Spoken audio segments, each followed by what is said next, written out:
नमस्कार। Study IQ IAS Hindi में आप सभी लोगों का बहुत बहुत स्वागत है। मैं हूं विरत दुबे। आप सब लोगों को मालूम है कि हर शुक्रवार शनिवार को ये प्रोग्राम आप लोगों को मिलता है। मेरी दूसरी जगहों पर एंगेजमेंट होने के कारण से, तमाम सारे प्रोग्राम्स में एंगेजमेंट होने के कारण से आपको एक प्रोग्राम बीच बीच में अल्टर होकर के मिला था, लेकिन अभी कंटिन्यूशन में आपको मिलेगा फ्राइडे सैटरडे, और मैं प्रयास करूंगा कि आपको संडे को भी ये प्रोग्राम मिले। तो आज शुक्रवार है, आज इस प्रोग्राम को हम आगे बढ़ाते हैं। आधुनिक भारत के इतिहास के ऊपर हम चर्चा करेंगे। आप सब लोगों को मालूम है आधुनिक भारत का जो इतिहास है, इसमें हम आज डिस्कशन करेंगे एक अगले अध्याय की ओर, जो कि पिछले अध्याय जिसमें हमने खिलाफत के बारे में बात किया था, उस खिलाफत से थोड़ा आगे चल करके हम बात करेंगे। तो चलिए इस सिलसिले को आगे बढ़ाया जाएगा, लेकिन इस लेक्चर की PDF आप हमसे प्राप्त कर सकते हैं इस टेलीग्राम ग्रुप पर। टेलीग्राम है हमारा विरद दुबे 01। आप इसे सर्च करोगे आसानी से मिल जाएगा, या फिर आप टेलीग्राम में विरद.दुबे के नाम से भी सर्च करेंगे तो भी आप हमें पा पाएंगे। ठीक है, जैसे ये लिखा है विरद.दुबे, ऐसे ही आप टेलीग्राम में सर्च कर लीजिए। इंस्टाग्राम में भी आप हमसे जुड़ सकते हैं और फेसबुक में भी जुड़ सकते हैं। सबसे बेहतरीन तरीका है कि आप इसे स्कैन करिए और स्कैन करके हमारे साथ जुड़ जाइए। चलिए इस कहानी को आगे बढ़ाएंगे। जन राष्ट्रवाद के युग का शुभारंभ हुआ है। इसमें हमने पिछली बार खिलाफत और असहयोग आंदोलन में खिलाफत के बारे में समझाया था। आज हम विशेष चर्चा करेंगे रॉलेट एक्ट और जलियांवाला बाग हत्याकांड के बारे में। हालांकि इसके कुछ पॉइंट्स हमने आपको पिछले सेशन में बताए थे, लेकिन क्योंकि हमारा फोकस खिलाफत की तरफ था, इसलिए हमने उसको स्किप किया था। आज हम उसके ऊपर चर्चा करेंगे। चर्चा को आगे बढ़ाते हैं। उससे पहले मैं आपको बता दूं कि मैं आप लोगों को लाइव पढ़ा रहा हूं। 22 जुलाई से एक बैच स्टार्ट हुआ है, P2I बैच, ये जो कि 22 जुलाई से स्टार्ट हुआ था। इस बैच में मैं लगातार आप लोगों के साथ पढ़ा रहा हूं, आप लोगों को सहयोग कर रहा हूं 22 जुलाई से। और ये जो बैच है जो 22 जुलाई से शुरू हुआ है, इसमें मैं आधुनिक भारत के साथ शुरुआत कर चुका हूं। आधुनिक भारत, और बिल्कुल सिरे से मैंने शुरुआत करी है। जब डिक्लाइन ऑफ मुगल्स होना शुरू होते हैं, मुगलों का जब पतन होना शुरू होता है, तब से इस क्लास की शुरुआत करी गई है और बहुत ही शानदार तरीके से चल रही है। बहुत सारे स्टूडेंट्स ने इसमें अपने आप को एनरोल किया है। आप भी एनरोल करा सकते हैं। इस कोड का इस्तेमाल करना है, विरद लाइव। अगर आप हमसे पढ़ना चाहते हैं तो आप विरद लाइव कोड का इस्तेमाल कर सकते हैं। हिंदी माध्यम में ये बैच में पढ़ा रहा हूँ। इसके अलावा अगर आप इंग्लिश और इंग्लिश में पढ़ना चाहते हैं तो आप इसमें भी अलग अलग एडमिशन, जिसमें भी आपको सुविधा लगती है, आपको इंग्लिश पढ़ना है तो इंग्लिश में, इंग्लिश पढ़ना है तो इंग्लिश में एडमिशन ले सकते हैं। ध्यान रखना है कि हिंदी मटेरियल सिर्फ आपको हिंदी बैच में ही मिलेगा। इसलिए अगर आप हिंदी में ही मटेरियल चाहते हैं, इसमें किताबें वगैरह दी जाएंगी, ऑनलाइन क्लासेस तो आपकी चलेंगी। प्रारंभिक परीक्षा पास होने के पश्चात आपको हमारे स्टडी IQ परिवार के साथ डायरेक्टली जुड़ने का मौका मिलेगा। यहाँ दिल्ली आकर के पढ़ने का मौका मिलेगा। आपको केवल आना है, रहना, खाना, पढ़ाना और पढ़ना, ये सब हमारी तरफ से होगा। तो जुड़ जाइएगा इस क्लास से। शाम 6 बजे क्लास निरंतर चल रही है। इसमें एडमिशन लेने की लास्ट डेट 31 तारीख है और आज आपको मालूम है कि 28 तारीख हो चुकी है। तो जरूर इसमें एडमिशन ले। एडमिशन लेने के लिए विरद लाइव कोड का इस्तेमाल करना है। ये कूपन कोड का कॉलम आता है जब आप बाय नाउ पे ऑप्शन पे क्लिक करते हो, तो वहां पर कूपन जहां पे एंटर करना है वहीं लिखना है आपको VIRADLIVE। स्पेस नहीं देना है, कोई भी, लगातार लिखना है, कैपिटल स्मॉल किसी में भी लिख लो। जैसे ही अप्लाई करेंगे आपको यहाँ पर अप्लाई करिए, बाय नाउ पे क्लिक करेंगे तो आपको ये कोड अप्लाई हो जाएगा। कोड अप्लाई होने पे 29,999 में आपको ये मिल जाएगा। तो आप जरूर इसमें एडमिशन ले लीजिए। चलिए शुरुआत करते हैं आज के इस सत्र की, और हम चर्चा की शुरुआत करेंगे रॉलेट एक्ट से। बहुत ही इंपॉर्टेंट बात होगी ये रॉलेट एक्ट। इसके ऊपर थोड़ी चर्चा हुई थी शायद, संभवतः, लेकिन आज आपको ध्यानपूर्वक इस रॉलेट एक्ट को समझना है। 1919 का रॉलेट एक्ट समझना है हमें, ये कि रॉलेट एक्ट जो है वो किन परिस्थितियों में लाया गया। पहले ये रॉलेट एक्ट क्या था इसको हम समझ लेते हैं, फिर हम जानेंगे कि किन परिस्थितियों में लाया गया था। रॉलेट एक्ट जो है वो ब्रिटिश सरकार की तरफ से इंग्लैंड हाईकोर्ट के एक न्यायाधीश थे, सिडनी रॉलेट। इंग्लैंड हाईकोर्ट के एक न्यायाधीश थे जिनका नाम था सिडनी रॉलेट। क्या नाम था? Sydney Rowlatt. तो सिडनी रॉलेट या रॉलेट, कहीं कहीं औ की मात्रा भी लगी रहती है। ये जो सिडनी रॉलेट थे, इनकी अध्यक्षता में, इन्हीं न्यायाधीश की अध्यक्षता में 10 दिसंबर सन 1917 को, डेट याद रखेंगे, 10 दिसंबर सन 1917 को एक समिति का गठन किया गया। एक समिति गठन किया गया और इस समिति को गठन करके ये टास्क दिया गया कि जो भारत में क्रांतिकारी गतिविधियां हैं, भारत में जो क्रांतिकारी गतिविधियां हैं, क्रांतिकारी गतिविधियां, इन गतिविधियों को कैसे रोका जा सकता है, रोके जाने का सुझाव देना है। तो आपको यह समझ में आ रहा है कि एक कमेटी बैठाई गई है, एक समिति बैठाई गई है, इनकी अध्यक्षता में, रॉलेट कमेटी के नाम से जाना जाएगा। और इस कमेटी का काम होगा कि भारत में जाकर के वो देखे कि भारत की जो क्रांतिकारी गतिविधियां हैं, उन क्रांतिकारी गतिविधियों पर सरकार किस प्रकार से रोक लगा सकती है। अब स्वाभाविक सी बात है कि इसकी जांच के लिए, सुझाव देने के लिए जांच होगी। जांच होने के लिए इन्हें भारत आना पड़ेगा। ये लोग भारत आते हैं और जब ये भारत आते हैं तो इन्हें यह पता चलता है कि सिर्फ क्रांतिकारी ही नहीं, यहां पर आंदोलनकारी भी ऐसे हैं जिनके ऊपर रोक लगाना आवश्यक है। क्योंकि आप सब लोगों को मालूम है कि 1905 से लेकर के 1905 से लेकर के 1917 तक का यह समय हो चुका है और जब तक ये रिपोर्ट बनेगी और जब तक प्रस्तुत की जाएगी तब तक ये भारत में रहेंगे और भारत में उस समय, मतलब जब तक ये रिपोर्ट जाएगी तब तक 1918 का समय आ जाएगा। तब तक गांधी जी के भी कुछ आंदोलन, कांग्रेस के कुछ आंदोलन, कांग्रेस का उग्र विचारवादी जो रूप है वो सब स्पष्ट रूप से सामने दिखने लगेगा। तो ना सिर्फ हम हथियारों से विरोध कर रहे थे, बल्कि अब हम आवाज से भी अपने विरोध का प्रदर्शन करने के लिए तैयार थे और हम अपने अधिकार को जानना शुरू कर चुके थे। तो इस सरकारी रिपोर्ट जो है, जो ये समिति की रिपोर्ट बनती है, ये रिपोर्ट 15 अप्रैल 1918 को इन्होंने सुझाव जो है दिया। इसकी जो रिपोर्ट है वो आई, रिपोर्ट कब आई? 15 अप्रैल 1918 को ये रिपोर्ट आती है। अब इस रिपोर्ट में स्वाभाविक सी बात है कुछ सुझाव दिए गए होंगे। उदाहरण स्वरूप इसमें सुझाव दिया गया कि किसी भी व्यक्ति को मात्र संदेह के आधार पर आप गिरफ्तार कर सकते हैं, उसकी गतिविधियों पर निगरानी रखी जानी चाहिए।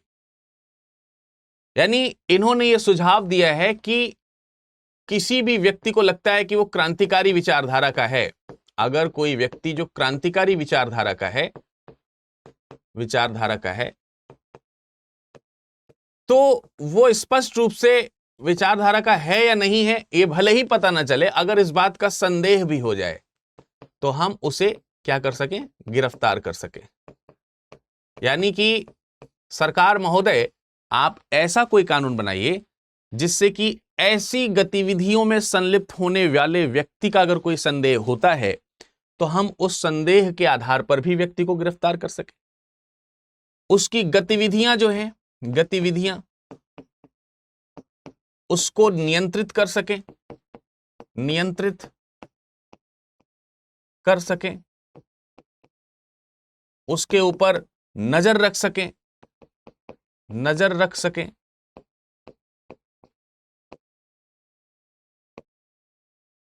और साथ ही साथ यदि अगर आवश्यक हो तो उसके ऊपर मुकदमा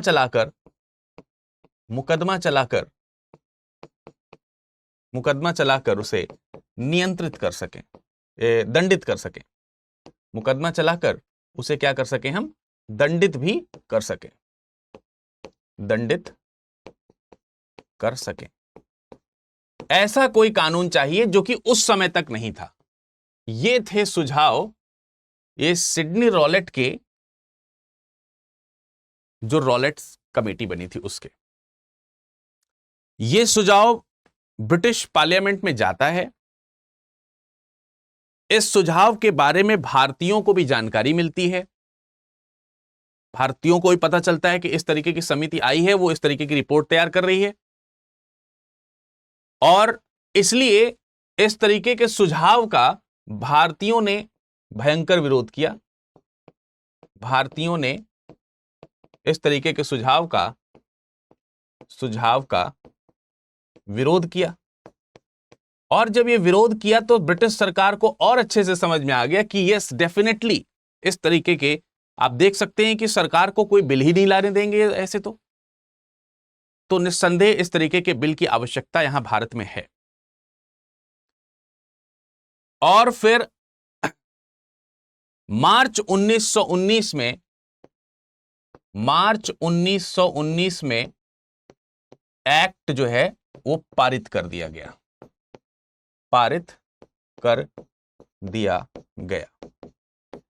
अब ध्यान रखने की बात यह है कि भारतीयों ने विरोध दर्ज किया है, पार्लियामेंट, भारत में जो परिषदें हैं उसमें विरोध दर्ज किया है, उसके बावजूद भी ये एक्ट पास हो गया है 1919 में, और स्वाभाविक सी बात है कि अब ये भारत में लागू होगा। अब मैं बार बार आपको कह रहा हूं कि आपको ध्यान रखना है कि भारतीयों ने इसका विरोध किया है। क्यों मैं इस चीज का ध्यान दिलाऊंगा? क्योंकि अब यहीं से शुरुआत हो जाएगी कि हम कानूनी जो चीजें हैं उसका विरोध कर रहे हैं, लेकिन ये ब्रिटिशर्स जैसे कान में रुई डाल करके बैठ गए हैं और हमारी किसी भी बात को स्पष्ट रूप से इन्हें सुनाई नहीं दे रहा है। ये बिल्कुल सुनने को तैयार नहीं है हमारी बात को। अब देखिए, आगे चल करके आप लोगों ने क्रांतिकारी संगठनों में एचआरए और एचएसआरए के बारे में सुना होगा। तो जब एचएसआरए बनता है तो भगत सिंह और उनके साथी जो हैं वो असेंबली में जाकर के बम फेंकते हैं, और वो जब उनके ऊपर मुकदमा चलता है तो वो क्या कहते हैं, हम बहुत दिनों से भारतीय सरकार को, ब्रिटिश भारतीय सरकार को अपनी आवाज सुनाने का प्रयास कर रहे हैं, लेकिन यह सरकार बहरी हो गई है। तो बहरी किस मामले में हो गई? उसमें से एक मामला ये है, हालांकि यही मामला नहीं है जिसमें सरकार बहरी है, अभी और भी मामले आएंगे। जैसे उस समय ट्रेड डिस्प्यूट बिल वगैरह भी आ रहा था, उसके बारे में भी सरकार नहीं सुन रही थी, उसका भी सदन में विरोध हो रहा था, भारतीयों द्वारा विरोध किया जा रहा था, लेकिन वो मान नहीं रहे थे। तो इसी तरीके से आपको ध्यान रखना है कि यह भी एक बात है जिसके बारे में ब्रिटिशर्स ने अनसुना किया और अपनी मनमर्जी से एक एक्ट पारित किया जिसको हम लोग रॉलेट एक्ट कहते हैं। और ये रॉलेट एक्ट जो है वो काला कानून के तौर पर जाना गया। भारतीयों ने क्या किया? भारतीयों ने रॉलेट एक्ट को काला कानून की संज्ञा दी, काला कानून की संज्ञा दी। ठीक है, यह आपको ध्यान रखना है कि भारतीयों ने इसे क्या कहा? काला कानून कहा। और अवास्तविक रूप में अब काला कानून क्यों कहा जा रहा है? क्योंकि इसमें किसी भी व्यक्ति को जिसको गिरफ्तार किया गया है, जो व्यक्ति गिरफ्तार हो रहा है, इस व्यक्ति के पास में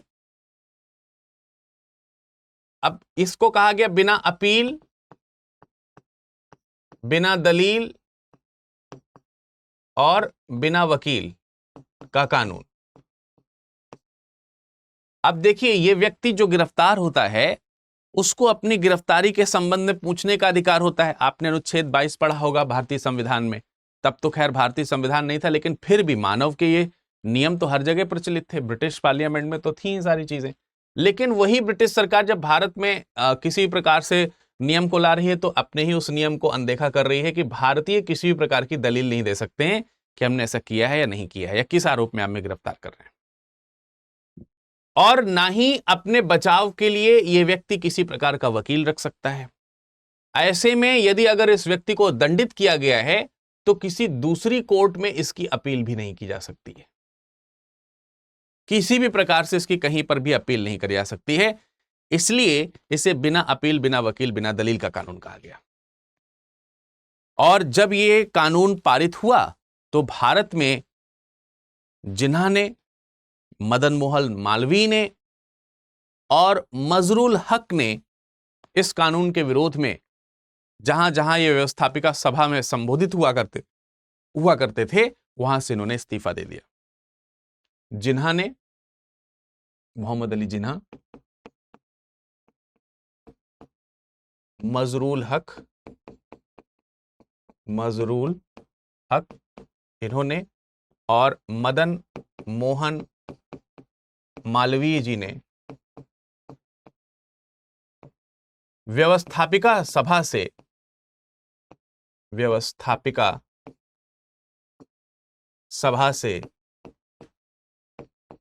इस्तीफा दे दिया।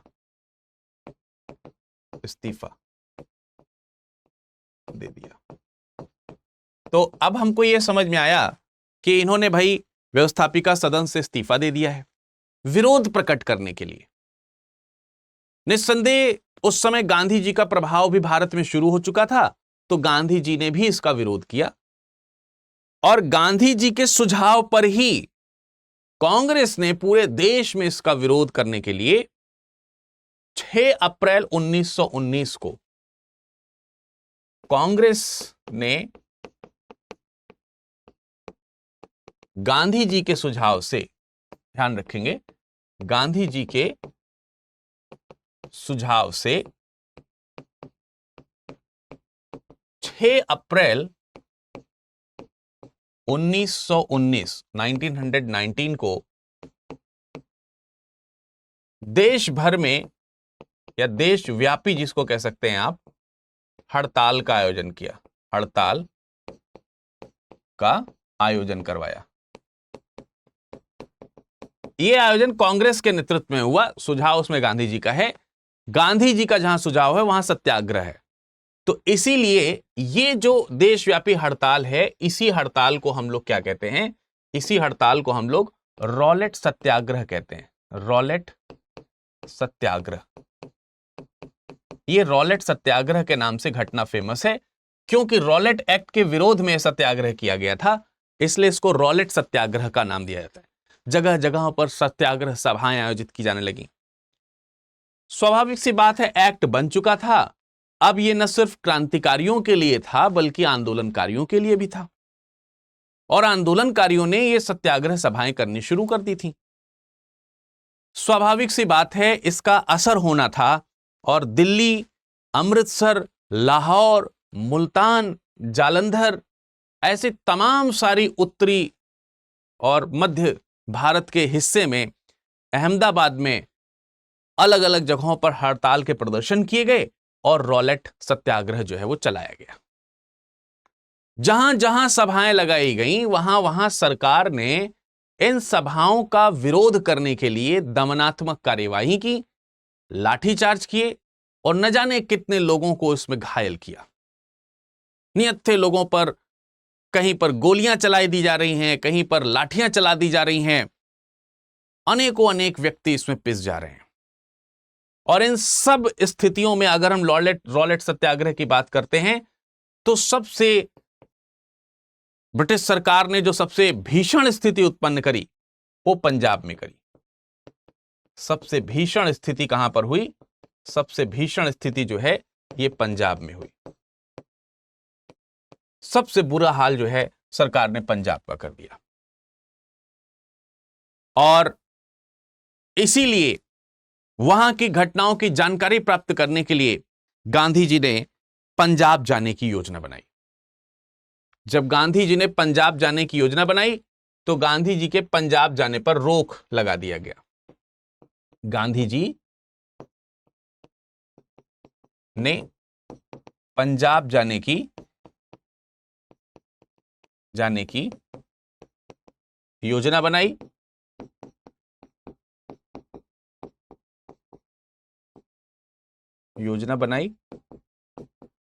और सरकार ने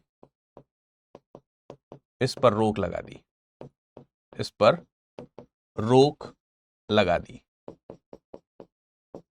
अब गांधी जी को पंजाब में एंटर करने से रोक दिया गया, लेकिन फिर भी क्योंकि गांधी जी इस तरह की रोक से रुकने वाले नहीं थे, स्वाभाविक सी बात है, आप इसे सविनय अवज्ञा का एक रूप मान सकते हैं, जो कि सत्याग्रह का ही एक रूप है।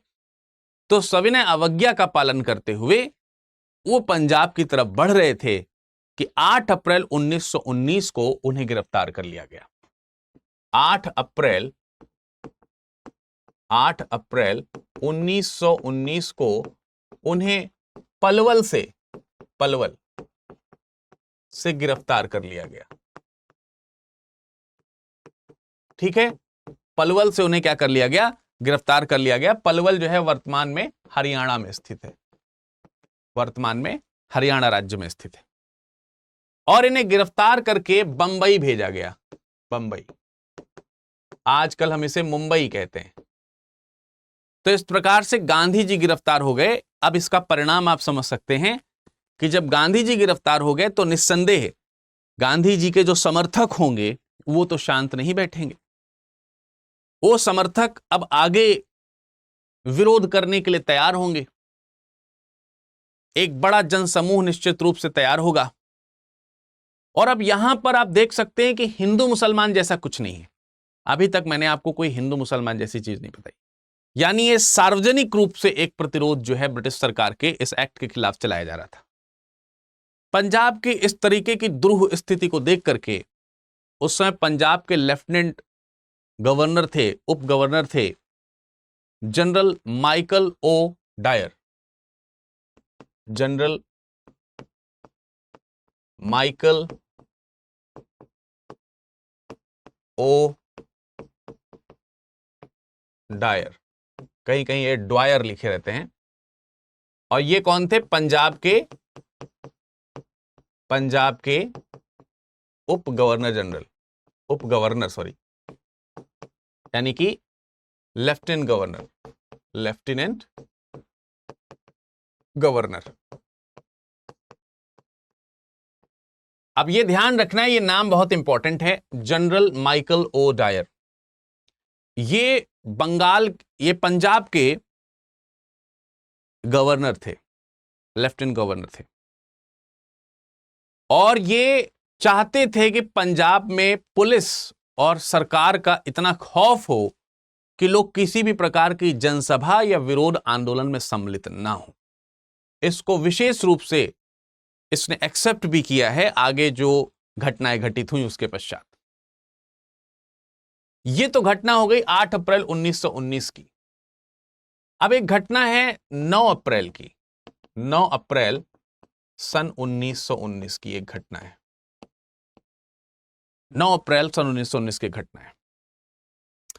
रामनवमी का त्योहार था और रामनवमी त्योहार हमारे भारतीय इतिहास में कई ऐसी घटनाएं हैं जिसमें हिंदू मुस्लिम्स की अद्वितीय जो एकता है उसका प्रदर्शन देखने को मिलता है। उसी में एक एकता का प्रदर्शन यहां पर हुआ। रामनवमी के दिन हिंदू मुस्लिम का संयुक्त जुलूस निकाला गया। अब आप समझिए कि इस प्रकार की घटना की आवश्यकता क्यों थी, या अलग अलग प्रदर्शन नहीं किया जा सकता था, पर क्यों नहीं ऐसा हो रहा था? उसका रीजन यह है कि 1905 के आते आते तक ब्रिटिशर्स ने यह सोच लिया था कि भारतीयों की जो बड़ी शक्ति है वो इस हिंदू मुस्लिम एकता में है। ब्रिटिश सरकार यह बात अच्छी तरह से समझ चुकी थी। यही कारण था कि 1905 में बंगाल का विभाजन किया गया। 1906 में इसीलिए मुस्लिम लीग के गठन के समय मुस्लिम लीग के सदस्यों की ब्रिटिश सरकार ने सहायता की। यही कारण है। स्वाभाविक सी बात है कि इससे भारत के जो राष्ट्रवादी व्यक्तित्व के जो लोग थे, फिर वो चाहे हिंदू हो या फिर मुस्लिम हो, उन्हें यह बात अच्छी तरह से समझ में आ गई थी कि भारतीय स्वतंत्रता के लिए और ब्रिटिश सरकार के विरोध के लिए हिंदू मुस्लिम एकता कितनी आवश्यक है। बहुत अच्छी तरीके से बात समझ में आ गई थी। लेकिन दुर्भाग्य यह है कि लोग इस पर आज भी बिलीव पता नहीं क्यों नहीं करते हैं। हालांकि इस तरह से बिलीव ना करने वाले लोगों का परसेंटेज बहुत कम है और रहेगा। उम्मीद करूंगा कि यह परसेंटेज और घटेगा और हमारे राष्ट्र में हमेशा हिंदू मुस्लिम एकता बरकरार रहेगी। और अभी तक तो रही ही है, तभी हमारा देश सुरक्षित है, एकीकृत है। तो आपको यह समझ में आना चाहिए कि हिंदू मुस्लिम एकता का संयुक्त जुलूस यहां पर क्यों निकल रहा है। हिंदू मुस्लिम एकता का संयुक्त जुलूस इसलिए निकाला गया कि ब्रिटिशर्स को हम यह दिखाएं कि अगर, क्योंकि वो फिर यहां पर वही पैरवी कर सकते थे। अब जैसे ही इस तरीके का संयुक्त जुलूस निकाला गया तो पंजाब सरकार को यह अपेक्षा नहीं थी कि ऐसा होगा। अक्सर ही हिंदू और मुसलमानों में विरोध रहा करता था, परंतु जैसे ही यह पता चला कि यार ऐसा होने वाला है और ऐसा हो रहा है, ब्रिटिश सरकार के पांव तले जैसे जमीन खिसक गई। आनन फानन में उसने 2 प्रमुख नेताओं को गिरफ्तार कर लिया, डॉक्टर सत्यपाल और सैफुद्दीन किचलू। सैफुद्दीन किचलू, इनको क्या कर लिया? सरकार ने गिरफ्तार कर लिया। सरकार ने गिरफ्तार कर लिया और गिरफ्तार करके अमृतसर में भेज दिया। अमृतसर। डॉक्टर सत्यपाल और सैफुद्दीन किचलू को गिरफ्तार करके अमृतसर उनको निर्वासित कर दिया गया। अब देखिए, एक बड़े नेता को गिरफ्तार करके बंबई भेजा गया है और यह भी पंजाब की जनता के प्रमुख नेतृत्वकर्ता थे और इन्हें भी गिरफ्तार करके निर्वासित कर दिया गया। और जब इन लोगों की गिरफ्तारी हुई तो लोगों के मन में रोष और बढ़ गया। लोगों के मन में रोष बढ़ा। रोष का मतलब क्रोध या गुस्सा बढ़ा। और जब यह गुस्सा बढ़ा तो स्वाभाविक सी बात है कि इसका और प्रतिरोध करना जो जनता है उसने शुरू किया। इसी का विरोध करने के लिए आपको मालूम है कि एक विशाल जुलूस निकाला गया जिस पर पुलिस ने अंधाधुंध गोलियां बरसाई। जलियांवाला बाग हत्याकांड या कुकृत्य के रूप में हमने उसको जाना। तो अब हम आगे जलियांवाला बाग हत्याकांड के बारे में जानते हैं। जलियांवाला बाग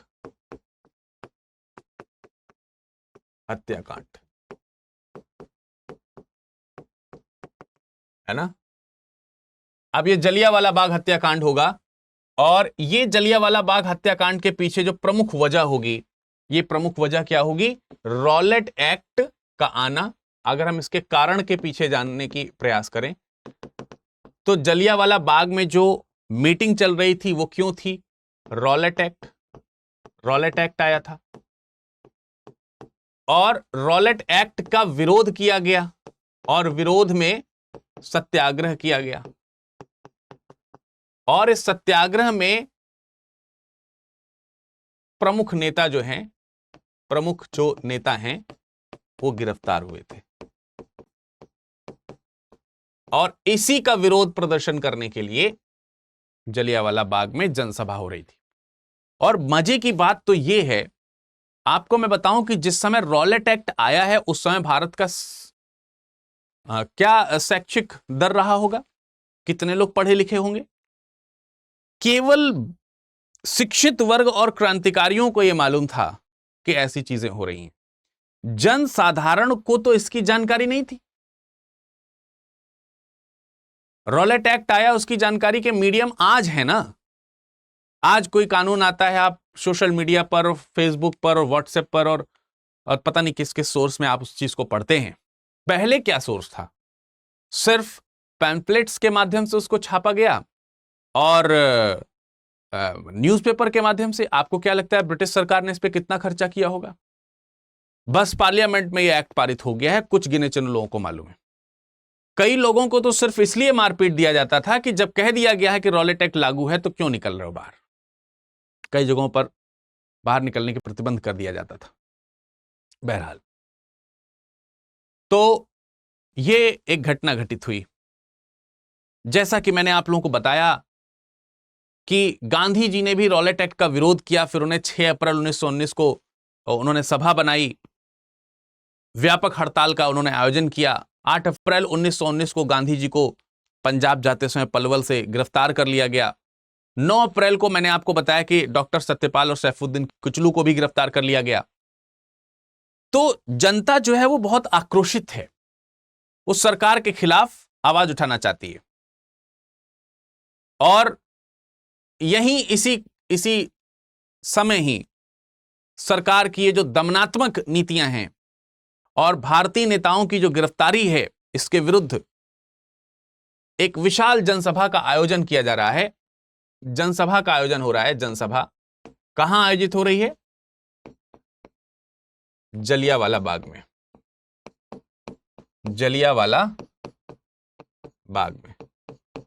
इसके लिए गुप्त तरीके से तमाम सारे लोग जुटे, लेकिन इस जलियांवाला बाग में जो लोग इकट्ठे थे वो सिर्फ विरोध प्रदर्शन करने वाले लोग ही नहीं थे।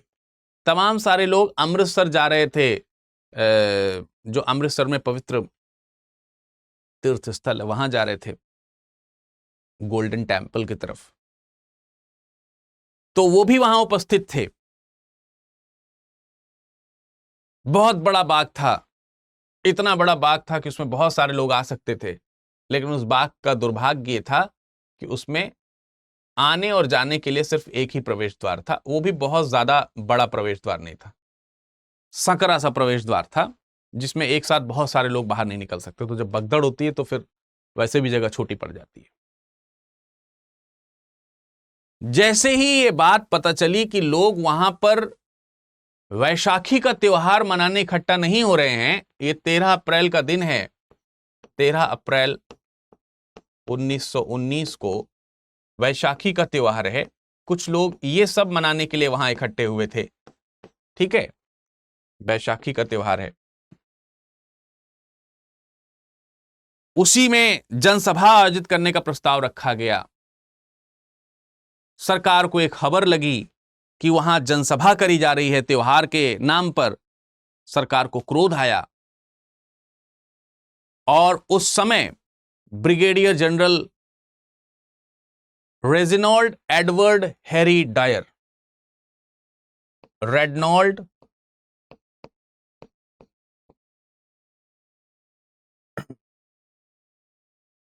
हैरी डायर, ये ब्रिगेडियर जनरल था। ये उस समय ब्रिगेडियर जनरल था जिस समय उसने इस घटना को अंजाम दिया। अब देखिए, नाम यहां पर लिखा है Reginald Harry Dyer. Reginald Harry Dyer या रेडनॉल्ड डायर या Reginald Edward Harry Dyer, Edward भी आप नाम यहां लिख सकते हो, Edward, Edward, Reginald Edward Harry Dyer, या इसी को हम ब्रिगेडियर जनरल डायर कह सकते हैं। ये एक अलग व्यक्ति है और यहां जिसका नाम लिखा है जनरल माइकल ओ डायर, ये एक अलग व्यक्ति है। और दोनों ही पंजाब में हैं, दोनों ही जलियांवाला बाग हत्याकांड से जुड़े हुए हैं। बड़ा कंफ्यूजन रहता है। ये जनरल डायर या इसी को हम लोग ड्वायर के नाम से जानते हैं, ड्वायर ऐसे भी। तो ये माइकल ओ डायर है और ये रेडनॉल्ड एडवर्ड हैरी डायर है। ये व्यक्ति ब्रिगेडियर जनरल है और वो व्यक्ति पंजाब का लेफ्टिनेंट गवर्नर है।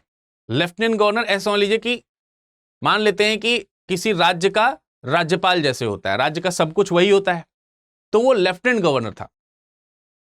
उस लेफ्टिनेंट गवर्नर की निगरानी में यह काम हो रहा था जबकि ब्रिगेडियर जनरल ने इस जलियांवाला बाग में प्रवेश किया। और आपको आगे घटना में पता चलेगा कि यह व्यक्ति जानबूझ करके बड़ा ट्रूप लेकर के गया था।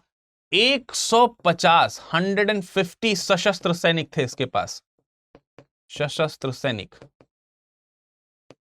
150 सशस्त्र सैनिक थे, जिसने यहां से प्रवेश किया और इस दरवाजे को ब्लॉक कर लिया, यहीं पर अपने लोगों को बैठा दिया।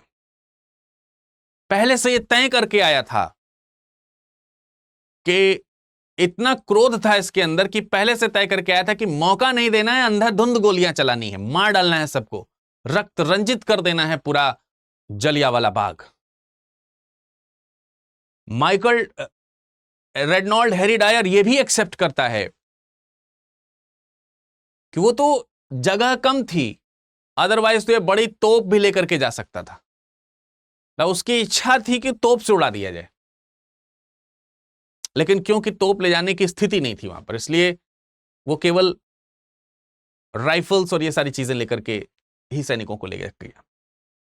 उसके बाद जब वहां पर भीड़ एकत्रित देखा इसने, तो इसकी आंखों में खून उतर आया। ये कसाई बन गया और इसने अपने सैनिकों को विभिन्न स्थितियां दी। कुछ सैनिक जो पीछे रहेंगे वो खड़े होकर फायरिंग करेंगे, उनके आगे कुछ सैनिक घुटने के बल बैठ करके फायरिंग करेंगे। जब ये व्यवस्थित हो गए उसके बाद इसने फायरिंग करने का आदेश दिया और किसी को बाहर निकलने का, भागने तक का मौका नहीं दिया। इसके सैनिकों के राइफल से निकलने वाली गोलियों ने न हिंदुओं को पहचाना न मुसलमानों को, लेकिन इसके राइफल से निकलने वाली गोलियों ने इसके अलावा न युवाओं को पहचाना, न वृद्ध को पहचाना, न स्त्रियों को पहचाना और ना ही बच्चों को पहचाना। मासूम बच्चों को लिए वो औरतें भी मर गईं। भागने का जब कोई रास्ता नहीं मिला तो एक महिला कुएं में कूदकर अपनी जान बचाने का प्रयास करती है। वहां पर एक कुआं था और जैसे ही अन्य लोगों को दिखाई दिया कि कुएं में कूद करके अपनी जान बचाई जा सकती है डायरेक्ट गोली के प्रहार से, तो उसके बाद बहुत सारे लोग कुएं में कूद गए। नीचे दब करके बहुत सारे लोगों की कुएं में मौत हो गई और जो शेष बचे रह गए जिन्होंने कुएं में कूद करके अपनी जान बचाने का प्रयास किया, जनरल डायर ने ऊपर से उन्हें गोलियां चला करके भूंस दिया। ऐसी निशांस हत्या शायद ही कहीं कहीं कभी भी हुई होगी, वो भी इतनी छोटी सी गलती के लिए। इनफैक्ट वो तो गलती भी नहीं थी, अपने अधिकार को मानने की एक बात।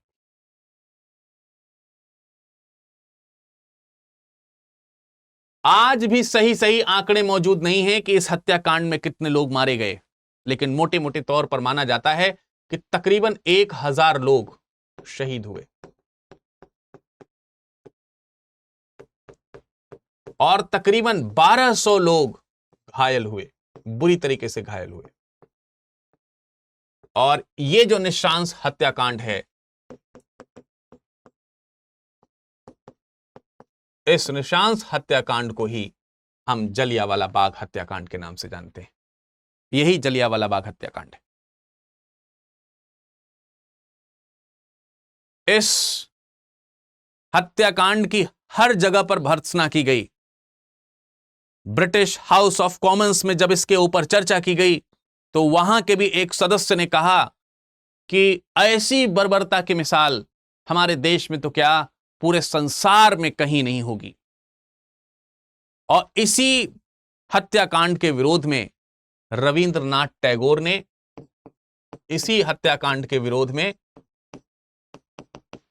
रविंद्रनाथ टैगोर ने, इन्होंने नाइटहुड की उपाधि त्याग दी। नाइटहुड, उन्होंने कहा हमें सम्मानित करते हो, हमारे नाम के आगे सर लगाते हो और हमारे लोगों को भूंस देते हो। रविन्द्रनाथ टैगोर ने नाइटहुड की उपाधि वापस कर दी इसी हत्याकांड के विरोध में। 30 मई सन 1919 को उन्होंने उपाधि लौटा दी। एस शंकरन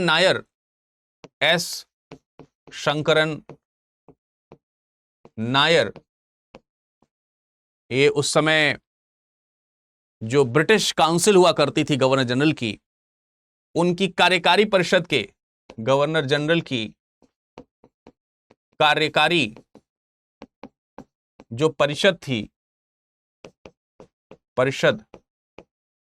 उसके सदस्य थे, उसकी सदस्यता त्याग दी। ऐसी सरकार का सदस्य बनने से क्या फायदा जिस सरकार ने हमारे ही निहत्थे लोगों को बेदर्दी से मार डाला।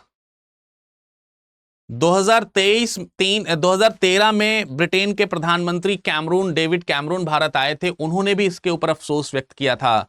जलियांवाला बाग में एक विजिटर बुक रखी है, उसमें उन्होंने लिखा है कि ब्रिटिश इतिहास की एक शर्मनाक घटना थी, तो उन्हें भी अफसोस हुआ इस चीज का। लेकिन मजे की बात तो यह थी कि जिस हत्याकांड को यहां पर अंजाम दिया गया था उस पर ब्रिटिश सरकार बेशर्मी से मुस्कुरा रही थी, गौरवान्वित महसूस कर रही थी। उसको कोई अफसोस नहीं था कि उसने इतने सारे लोगों को मार दिया, बल्कि उसे तो इस बात की खुशी थी कि कम से कम इस घटना से न सिर्फ पंजाब में बल्कि दूसरे देशों में, दूसरे राज्यों में भी एक मैसेज जाएगा और ब्रिटिश सरकार के खिलाफ कोई भी आवाज नहीं उठाएगा। यह भय जो lieutenant general Dyer, lieutenant governor जो डायर है, जो पैदा करना चाहता था, उससे संतुष्ट हुआ। उसके पश्चात जब ब्रिटिश सरकार ने इस हत्याकांड को गंभीरता से नहीं लिया, कांग्रेस ने बार बार सर्वव्यापी आंदोलन किए, और जब ये सर्वव्यापी आंदोलन बार बार किए जाने लगे तो जो थोड़ा सा प्रेशर क्रिएट हुआ ब्रिटिश सरकार के ऊपर, उसकी वजह से 1 अक्टूबर सन 1919 को 1 अक्टूबर सन 1919 को इस घटना की, इस नृशंस हत्याकांड की जांच के लिए हंटर समिति का गठन किया गया। हंटर समिति का गठन किया गया जांच हेतु। तो यह हमको ध्यान रखना है कि 13 अप्रैल 1919 को घटना घटित होती है। अप्रैल से लेकर के अक्टूबर हो गया है, 6 माह बीत गए हैं। अब अंग्रेजों ने 5 सदस्यों की एक समिति बताई है। इन 5 सदस्यों की इस समिति ने 5 सदस्यों की समिति यह बनाई गई जिन्होंने जांच करनी शुरू करी। इसमें लॉर्ड हंटर अध्यक्ष थे, इसलिए इसको हंटर समिति कहा जाता है। इसमें भारतीय सदस्य भी शामिल थे, लेकिन इस समिति ने मार्च 1920 में समिति ने रिपोर्ट प्रस्तुत की।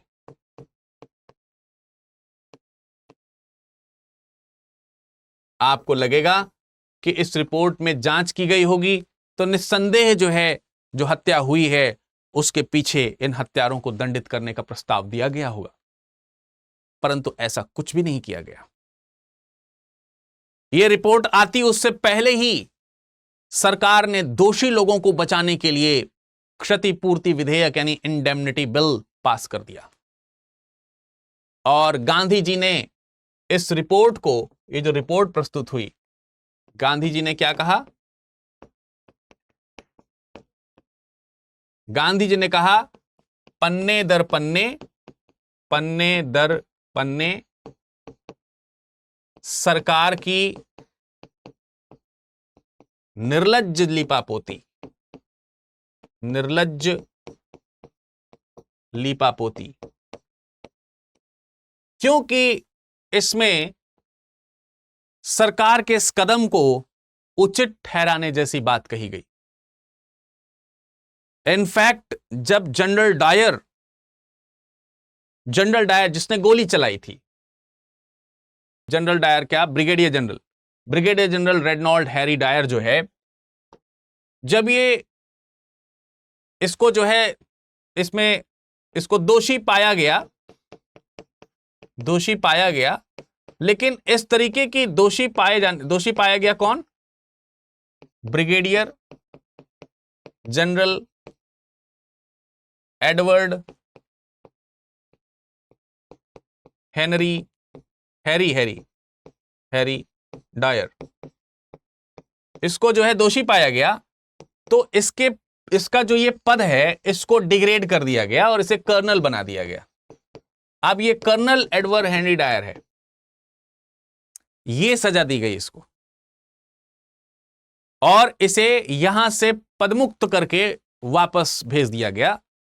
और जब ये वापस लंदन गया तो इसके ऊपर जांच वो ब्रिटिश पार्लियामेंट में भी चली। हाउस ऑफ कॉमन्स ने इसको दोषी करार दिया, लेकिन हाउस ऑफ लॉर्ड्स ने प्रारंभ में तो इसे दोषी करार ना दे करके ब्रिटिश साम्राज्य के शेर की उपाधि दे दी। ब्रिटिश साम्राज्य का शेर कहलाया ये, शाबाशियां दी गई इसे, ब्रिटिश साम्राज्य का शेर इसको कहा गया। अब आप समझ सकते हैं कि कितनी सीरियसली इस रिपोर्ट ने अपनी प्रस्तुति दी होगी। हालांकि जब दबाव ज्यादा पड़ा तो लॉस ऑफ जो हाउस ऑफ लॉर्ड्स जो है उसने भी इसे दोषी करार दिया और इसे सेवानिवृत्त कर दिया गया। बस उसके पश्चात 1927 में 1927 में इसकी डेथ हो गई, मृत्यु हो गई। ये एक नेचुरल डेथ थी, इसमें कुछ भी चीज शामिल नहीं थी। अब समस्या यह है कि कई सारे लोग ये मानते हैं कि जनरल डायर को 1940 में सरदार ऊधम सिंह ने गोली मारकर के हत्या कर दी थी, जबकि यह बात सत्य नहीं है। अब आप कहेंगे कि यह कौन सा इतिहास आप पढ़ा रहे हैं? दुनिया जानती है कि जनरल डायर को गोली मारकर के हत्या कर दी थी और जलियांवाला बाग हत्याकांड का बदला लिया था सरदार ऊधम सिंह ने, और आप कह रहे हैं कि ऐसा कुछ नहीं था। तो फिर सच्चाई क्या थी उसके ऊपर अभी हम प्रकाश डालेंगे थोड़ी देर में। कैसे 1940 में इसकी हत्या की जा सकती है जबकि 1927 में तो इसकी डेथ हो गई थी, तो 1940 में कैसे हत्या हो सकती है? इसलिए मैं कह रहा हूं कि वो कथन, वो तथ्य गलत है। लेकिन जलियांवाला बाग हत्याकांड का बदला लिया था सरदार ऊधम सिंह ने, यह बात बिल्कुल 16 आने सच है। यह भी बात सही है। तो दोनों में निकटता का संबंध है। बहरहाल भारतीय राष्ट्रीय कांग्रेस ने भी जो हत्याकांड हुआ था इसकी जांच के लिए मदन मोहन मालवीय जी के नेतृत्व में एक आयोग का गठन किया। यानी इंडियन नेशनल कांग्रेस ने अलग से जांच करी। इंडियन नेशनल कांग्रेस ने मदन मोहन मालवीय जी के नेतृत्व में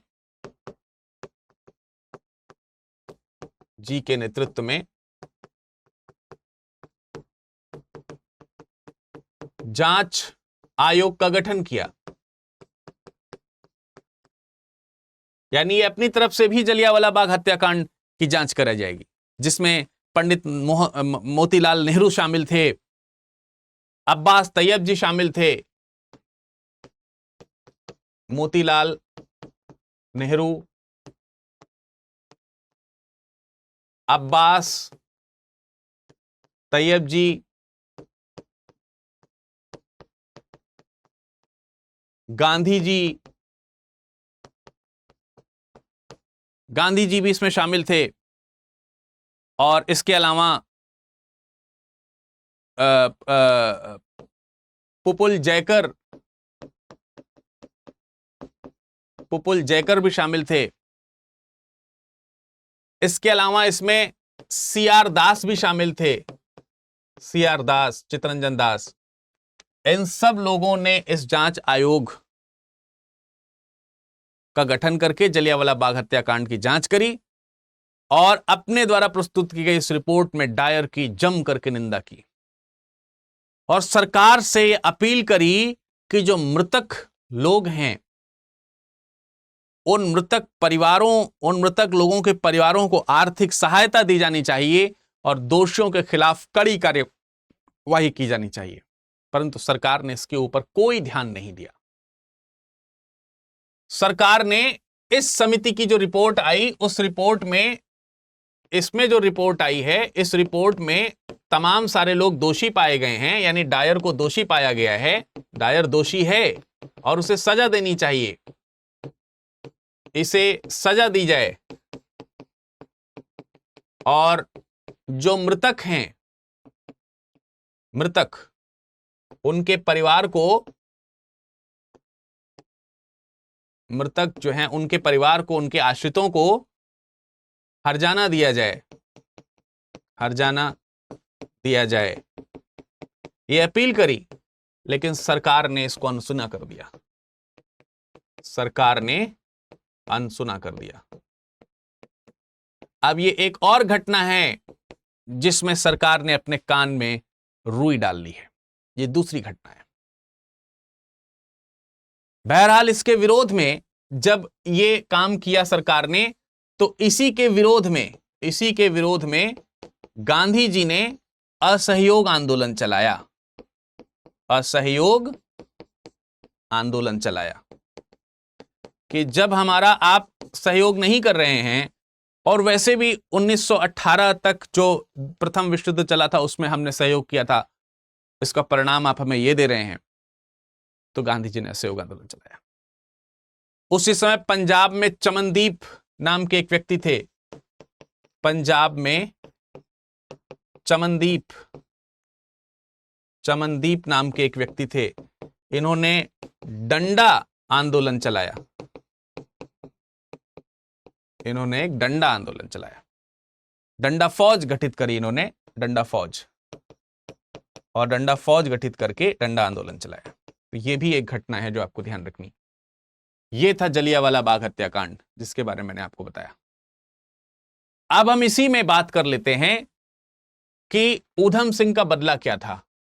सरदार ऊधम सिंह, सरदार ऊधम सिंह, इनका बदला। आप लोगों ने दो वीर क्रांतिकारियों के नाम सुने होंगे, सरदार ऊधम सिंह और सरदार भगत सिंह। जिस समय यह हत्याकांड हुआ उस समय तकरीबन 15-16 किलोमीटर दूर सरदार भगत सिंह एक स्कूल में थे।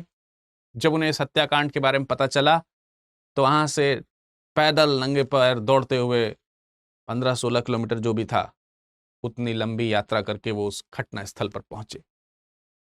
भयंकर तरीके से वो द्रवित हो उठे इस हत्याकांड और उसके निशानियों को देख करके। ये तो सरदार भगत सिंह की कहानी थी।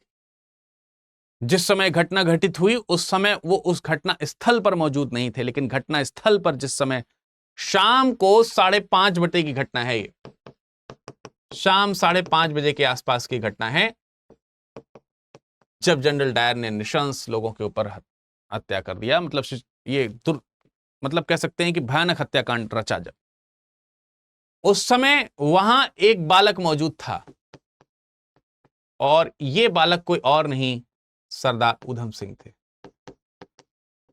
सरदार ऊधम सिंह ये वहां पे मौजूद थे। इन्होंने जनरल डायर की क्रूरता भरे आदेश, गोलियों की फायरिंग की धड़धड़ाहट और वहां मरने वाले और शहीद होने वाले लोगों की चीख पुकार अपने कानों से सुनी, देखी और जानी। हजारों लोग अपनी जिंदगी खो बैठे देखते ही देखते। तमाम सारे लोग वहां मारे गए और जो लोग वहां जीवित बचे वो हक्के बक्के रह गए थे। क्या हुआ, ये क्यों हुआ? और उस घटना का इतना प्रभाव लोगों के मन पे पड़ा कि कई सारे लोग तो उस प्रभाव में अपने आप को खो बैठे, जैसे कि अपने आप को समझते ही ना हो, कुछ सदमे में चले गए। उसी दिन वहां पर एक बालक मौजूद था जिसकी उम्र उस समय तकरीबन 20 वर्ष की रही होगी। 20 वर्ष के इस बालक, इस नौजवान बालक का नाम ही ऊधम सिंह था। बचपन में जब ये 5 साल के थे तो इन्होंने अपने माता पिता को खो दिया था और इस घटना ने इनके ज़हन पर भी एक गहरा असर छोड़ा और उसी समय उन्होंने इसके प्रतिशोध लेने की कसम खा ली। उन्होंने कहा जब तक मैं इस हत्यारे की हत्या नहीं कर दूंगा तब तक मैं चैन से नहीं बैठूंगा। मजे की बात यह है कि सरदार ऊधम सिंह इस घटना के लिए लेफ्टिनेंट गवर्नर जो था, लेफ्टिनेंट गवर्नर जिसका नाम था जनरल ओ डायर, इसको दोषी मानते थे और इसीलिए वो इस व्यक्ति की हत्या करना चाहते थे। ब्रिगेडियर जनरल डायर जो था वो तो 1927 में मर गया था मतलब स्वयं। अब इस नरसंहार को देखने के बाद ऊधम सिंह अमेरिका चले गए और अमेरिका जब गए, ऊधम सिंह कहां चले गए? अमेरिका गए और अमेरिका जाकर के अमेरिका गए और अमेरिका जाकर के उन्होंने गदर पार्टी ज्वाइन कर ली। गदर पार्टी का नाम तो आप लोगों ने सुना ही होगा, इस समय तो गदर 2 फिल्म आ रही है ना, तो गदर पार्टी ज्वाइन कर ली उन्होंने। ब्रिटिश शासन के मुकाबले विदेश में रह रहे भारतीयों को एकजुट करने का प्रयास कर रहे थे। इसी बीच सन 1927 में भगत सिंह ने इन्हें भारत बुलाया। भगत सिंह इन्हें भारत बुलाते हैं। ये भारत आते हैं लेकिन इन्हें गिरफ्तार कर लिया जाता है। गिरफ्तार हो गए और 1931 में रिहा हुए। गिरफ्तार इसलिए कर दिए गए थे क्योंकि इनके पास गैर लाइसेंसी हथियार थे। इन्हें 5 साल के आसपास की सजा हुई, 4-5 साल की सजा हुई, 4 साल के करीब, और 1931 में जो है ये रिहा कर दिए गए। 1931 में जब इनको रिहा किया गया, उस समय भगत सिंह जिन्होंने इनको बुलाया था वो भी दुर्भाग्य से शहीद हो चुके थे। और फिर उधम सिंह अपने साथियों के साथ जो आए थे यहां पर, आपको मालूम है कि जब वो आए तो गिरफ्तार कर लिए गए। भगत सिंह, राजगुरु, इन सब लोगों को फांसी दे दी गई थी। परिस्थितियां बहुत प्रतिकूल हो गईं, विपरीत हो गईं। बदले की जो आग इनके अंदर, इस हत्याकांड के बदले की जो आग थी, वो इस घटना के बाद और ज्यादा धधक उठी। एक बार फिर से यादें ताजा हो गई उनकी। और अब उधम सिंह पंजाब के गवर्नर को मारने के लिए एक बार फिर से लंदन की ओर चल पड़े। 1931 में जब वो जेल से रिहा हुए तो उनके ऊपर कड़ी नजर रखी जाने लगी, क्योंकि उनके ऊपर गैर लाइसेंसी हथियार रखने का आरोप तो था ही। तो स्वाभाविक सी बात है कि ये जगजाहिर हो गया कि एक क्रांतिकारी हैं। लेकिन फिर भी वो किसी तरीके से छुप छुपा करके कश्मीर भाग निकले और फिर कश्मीर से जर्मनी निकल गए और फिर 1934 में वो लंदन पहुंचे। 1934 में वो कहां पहुंचे? लंदन। और अब एक उचित मौके की तलाश में वो थे। 13 मार्च 1940, 13 मार्च 1940 ये वो दिन था जो इनके लिए उत्सव जैसा दिन होने वाला था, क्योंकि आज वो बदले की आग पूरी होने वाली है। Michael O'Dwyer, governor general, lieutenant governor Michael O'Dwyer, London में वो उस समय रिटायर्ड हो चुका था। रिटायर्ड लेफ्टिनेंट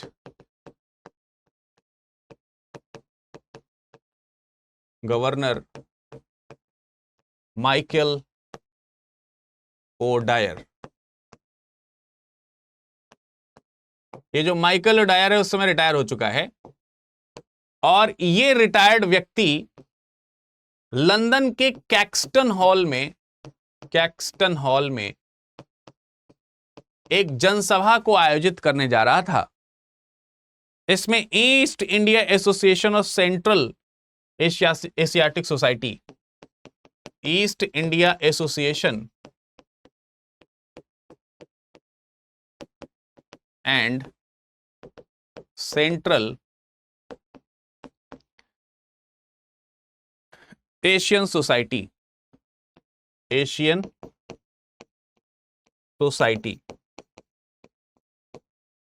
इसकी जो है एक सभा थी लंदन के कैक्सटन हॉल में। और इसी कार्यक्रम में एक वक्ता के तौर पर ये माइकल डायर जो है वो बोलने वाला था। ये इसमें एक वक्ता था, और इस सभा में एक श्रोता के तौर पर इसी सभा में शामिल हुए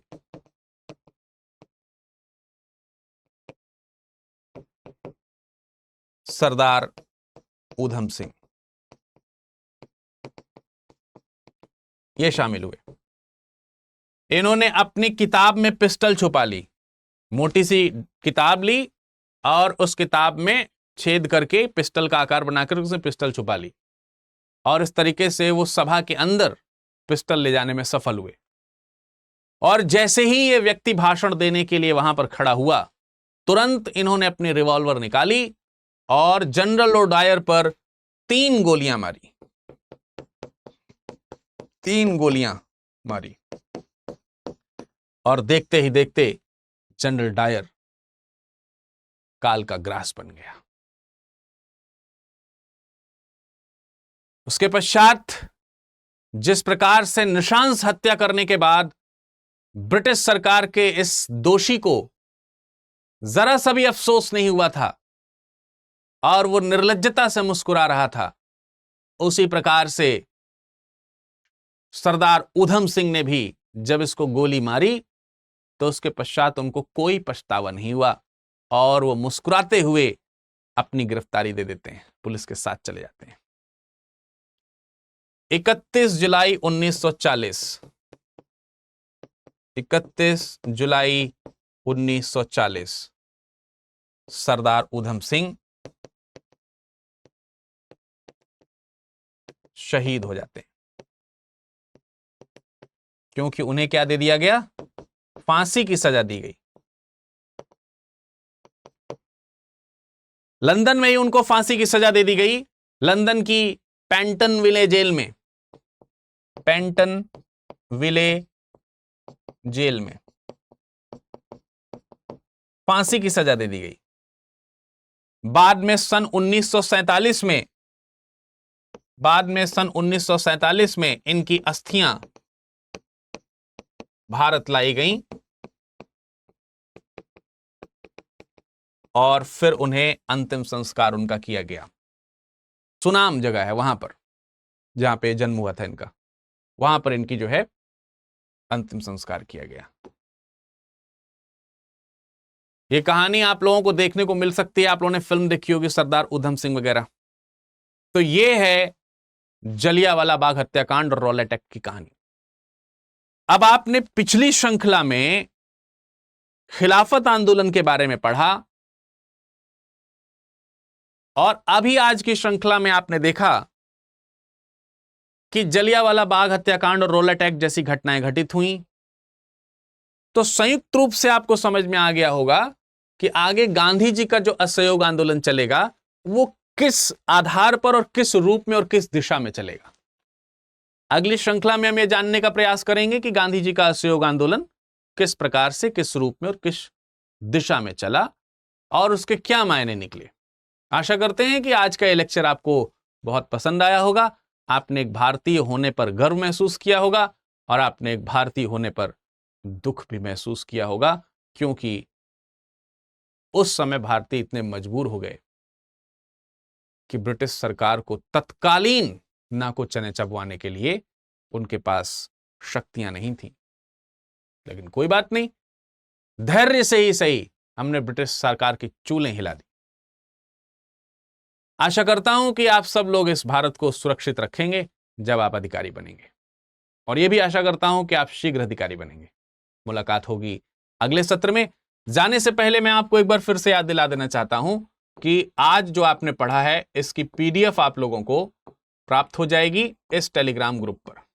ये जो टेलीग्राम ग्रुप है ये वाला, इस पे मिल जाएगी और आप हमसे सोशली इंस्टाग्राम पर जुड़ करके हमसे बातचीत कर सकते हैं।